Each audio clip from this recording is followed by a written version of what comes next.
Au niveau des résultats obtenus par chaque candidat, nous constatons que Guéma Franck Joseph Fernand est crédité de 879 voix, soit 21,31% par Acnoser, alors que dans les faits, il a 1596 voix et 20,82% des suffrages exprimés. Il est classé en première position par Acnoser, alors qu'en réalité, il est en troisième position. Toutoumaï Jean Gaspard de l'Union nationale est crédité de 870 voix par Acnoser, soit 21,10%, et classé en deuxième position. Dans les faits, il a 1122 voix, soit 21,16%, et est deuxième. Il y a un écart de 752 voix. Monsieur Nzendongze Pascal Franck de l'UDB est crédité de 869 voix par Acnoser, soit 21,07%.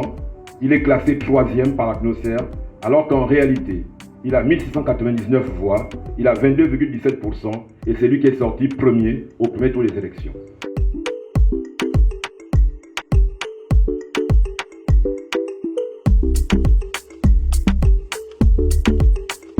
Nous attendons du président de l'Acnoser qu'il annonce les résultats réels du scrutin du 27 septembre 2025 dans le 2e arrondissement de la commune d'Akanda, conformément aux procès-verbaux affichés devant chaque bureau de vote à l'issue des opérations de dépouillement.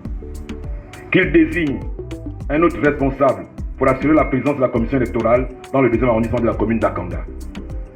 Qu'il instruise une enquête administrative interne et qu'il rende public les conclusions de cette enquête. Qu'il tire toutes les conséquences résultant de cette ignoble tentative de falsification des résultats de l'élection, y compris en saisissant le procureur de la République, afin que les responsables en répondent devant la justice.